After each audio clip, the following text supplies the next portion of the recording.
power of coalition. One of the most powerful moments from last week was seeing mothers come together in Portland to support Black Lives Matter. Women of all ages came together to create a wall of moms as a symbolic message of love, empathy, and understanding. Then the veterans joined in solidarity to become the shield to protect the protesters and support Black Lives Matter, LGBTQ, and equal rights for all. Dad Is a Noun had the opportunity to talk to retired U.S. Navy Commander Zoe Dunning, a longtime veterans, women's, and LGBTQ activist, about the events in Portland and their impact on building this coalition of inclusion and diversity in the fight against structural discrimination. All right. Thank you, everybody. This is Ishmael from Dad Is Not A Noun. Dad Is Not A Noun is a social media platform dedicated in changing the narrative when it comes to men of color and fatherhood. And I think one of the key things of Dad Is A Noun is changing the narrative. And so what kind of hurt my heart was recently is the scenes that I seen in Portland.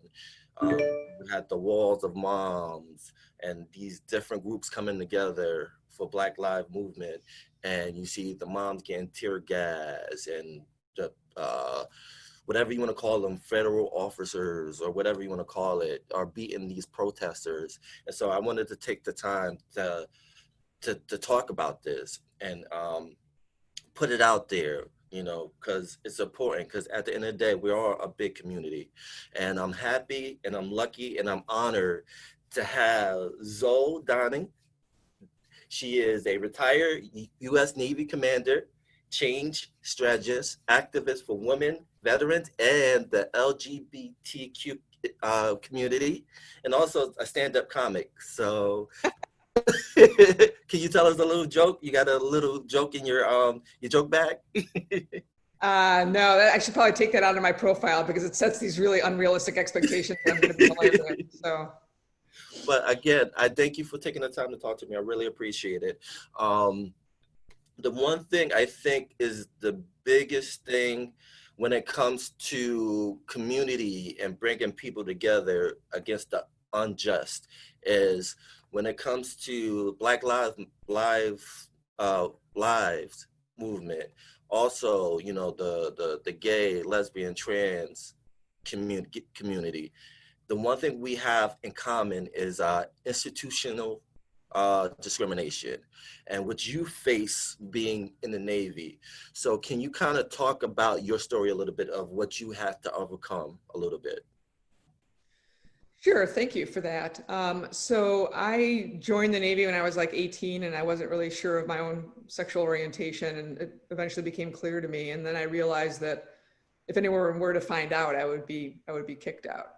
And so there was a lot of sort of bullying, and, you know, I think where there's a lot of similarities is like people would make, you know, homophobic jokes, similar to when people make racist jokes, and it's about the people that don't stop them, right? Like it's part of the culture. It's sort of, people can get away with it, and the more you get away with it, the more it happens, and it creates this system and this culture where, you know, outsiders, if you're a little different, have bias against them, are discriminated against. And you know, what I think it did for me in the military is it gave me a real sensitivity to how do we become an inclusive community? How do we change the culture of an organization?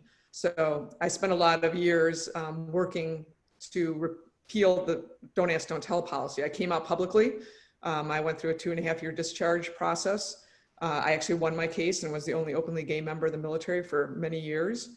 And led an organization called Service Members Legal Defense Network that provided legal assistance to those who were impacted, and also worked to change it on Capitol Hill. So where I draw a lot of the parallels is, I mean, obviously I have no experience, I have no idea what it's like. I can't possibly say I know what it's like to be Black or Black in society or in the military.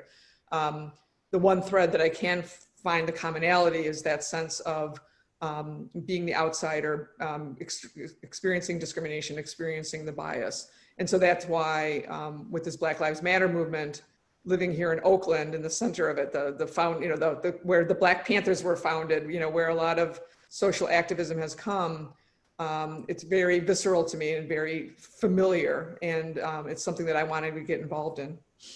And I think that's important to put that thread together, because again, it goes back to whoever gets discriminated, another group is going to get discriminated too.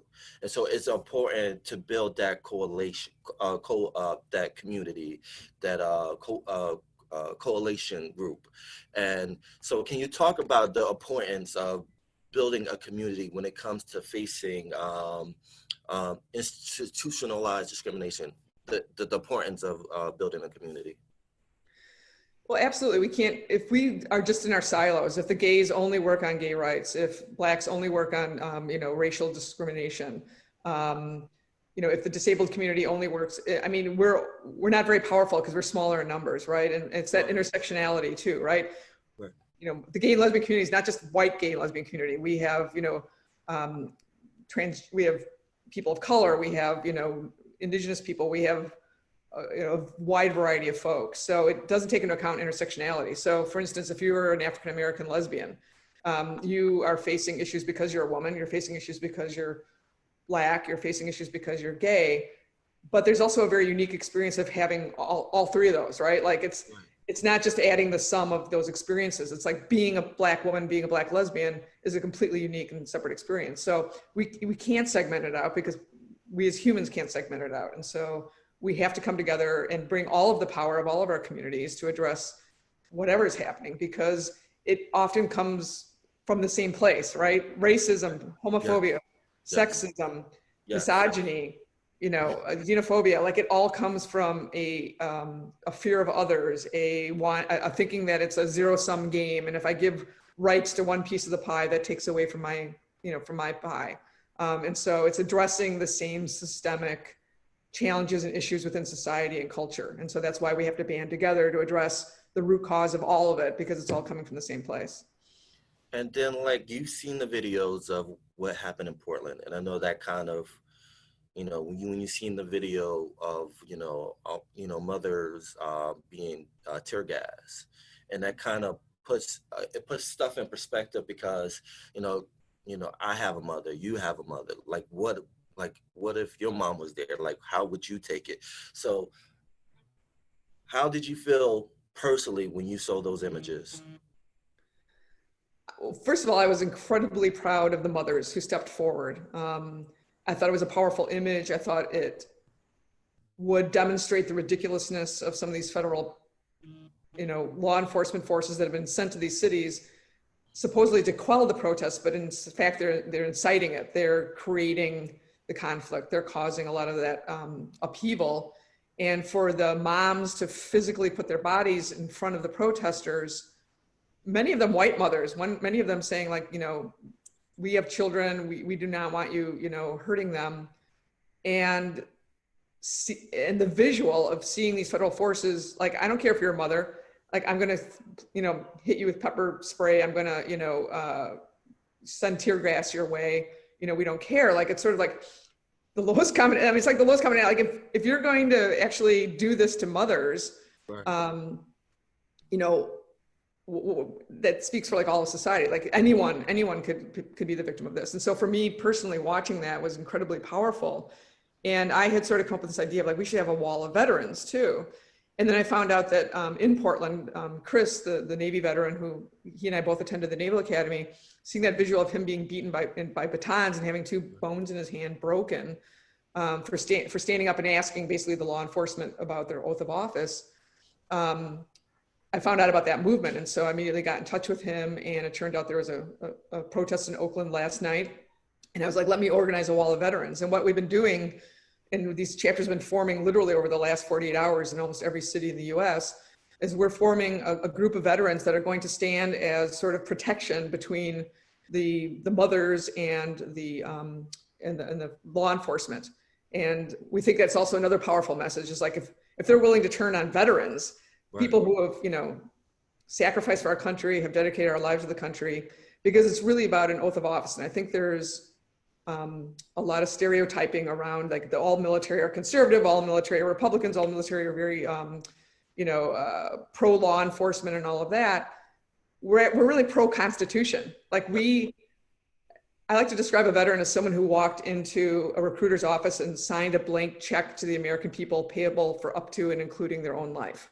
Right. And so this is a very special group of folks who are committed to the Constitution, are committed to America, are committed to society. And so when we stand up and say, this is not the America that we fought to defend, this is not, this is creating division, it's creating civil unrest. Like, we're here in some ways to protect the Constitution. We are here to take the guidance of the Wall of Moms, we're following the lead of the protesters, we're following the lead of the Wall of Moms.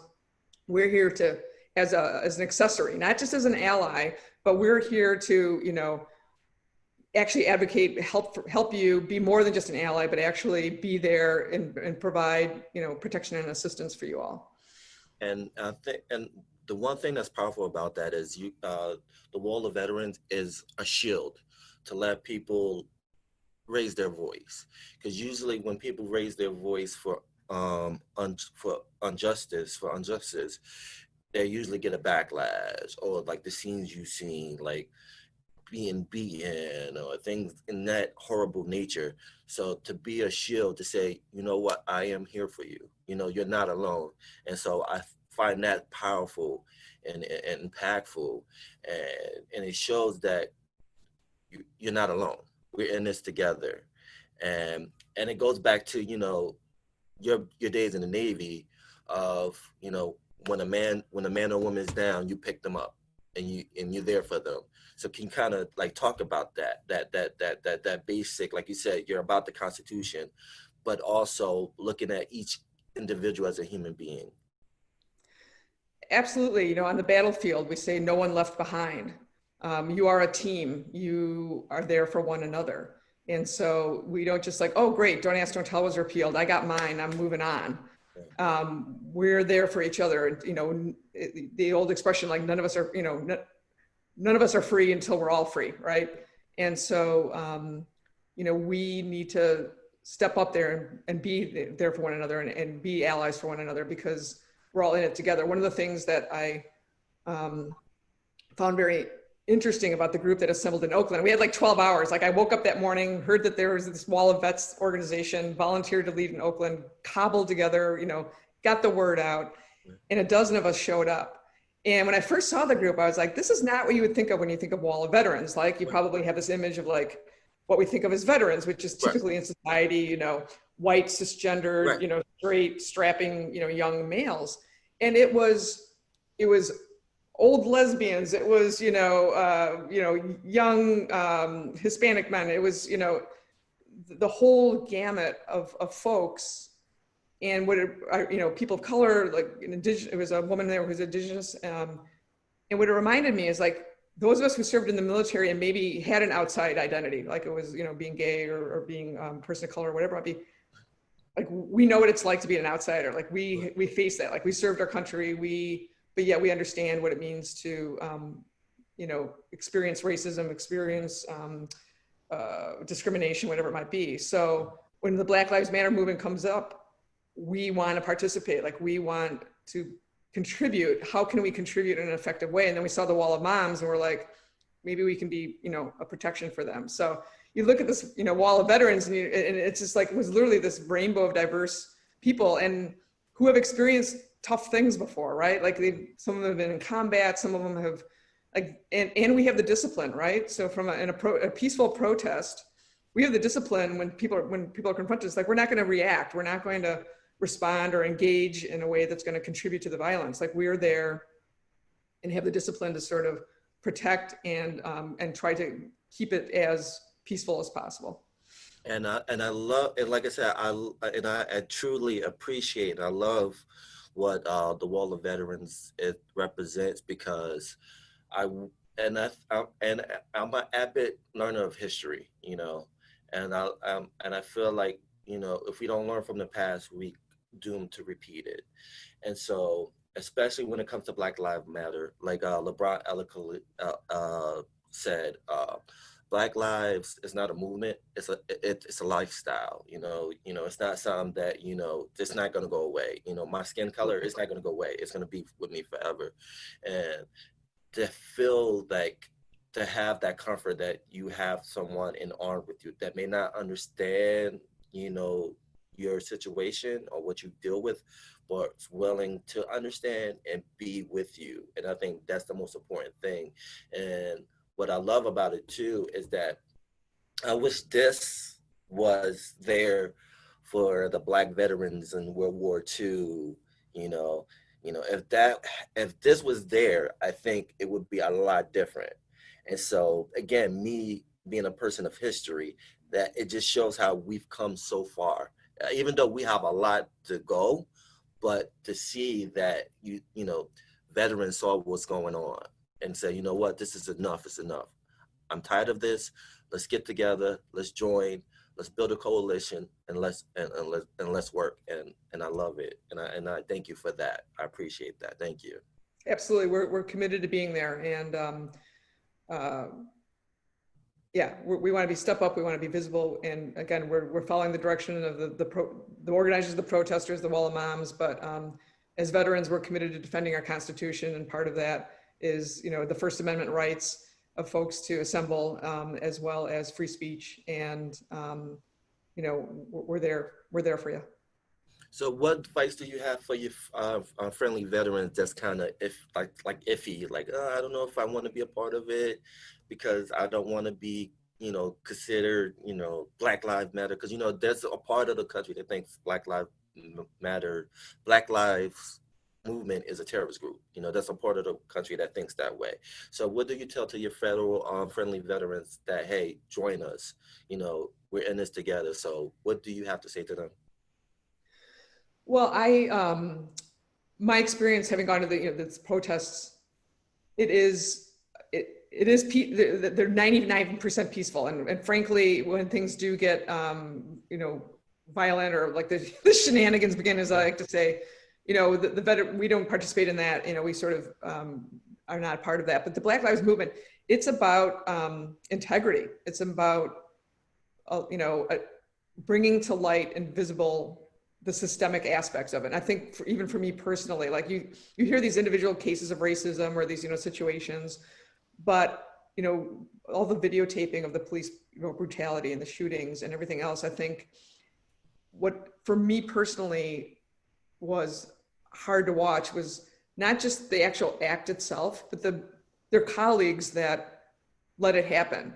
And there is that culture of like, you don't turn in your brother, you don't turn in your and that's in the military too. Like, you don't build your classmate, you don't turn on them. You're a band of brothers, you stick together. And we have to break that. It's systemic. Like, we have to break that. We have to make it a safe space for fellow officers to step up and say, no, this is wrong, or to provide first aid to someone who's been harmed by their fellow officer. And so I just say to fellow veterans, like, it is, we signed an oath for service to country. This is the most important issue that's going on in our country right now, obviously outside of COVID as well.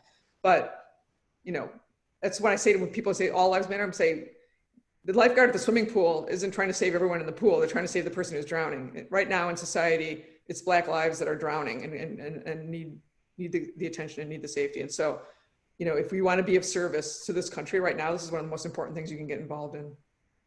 Awesome. And then one more quick question. How do you feel, being a woman, with the story of Vanessa Gillian, the Spanish woman that, went to her superiors, they didn't do anything, and then, she was murdered, and a lot of people feel like it's a cover-up. You being a woman, you dealt with discrimination. What are your feelings about that? What are your views on that? If you feel comfortable talking about it. Yeah, I can't say that I'm, that I know all of the details of the case. I've seen the headlines, I've read some of it. I think that there is still issues in the military about chain of command taking reports of sexual assault, sexual harassment seriously. I don't know if it was linked to her death or not, but it does feel like the command took an awfully long time, was fairly passive once they knew that she was missing. So I hope the investigation uncovers what truly happened. And I think it also brings to highlight that, we have a broken system when it comes to both having sexual harassment, sexual assault in the military, and also how we handle it when it's reported. Very true. And again, thank you. And then also, you want to let people know where they can find you, who wants to join, or website or anything they can get a link to reach you guys and be a part of Walls of Veterans. Absolutely. On Twitter, it's, I think Wall of Vets is the Twitter handle. I lead the Oakland chapter. We are Wall of Vets OAK for Oakland. You can just Google it and find it, and you'll see all the information about what we're doing. Like I said, in the last 24 hours, I think we've gotten volunteers from all over the country to lead chapters in their own cities. So we're building the plane while we fly it. We're figuring it out, but we have gotten an overwhelming response of veterans who want to help, and that's so encouraging. That is awesome. Again, thank you for your time. I really appreciate it. Keep the good fight. Anytime you're welcome to come back to give us an update, like what's going on across the country, especially Portland, because I still have my eye on what's going on in Portland. And Yeah. the one thing that was beautiful was it 2 nights ago where everyone came together and had their flashlight up and joined in the community. And that kind of gave you a microcosm of what America could be and should be, and what we should strive to be. Absolutely, and thank you for the work that you're doing and trying to get the word out through this podcast. It's encouraging, and I appreciate it. Thank you.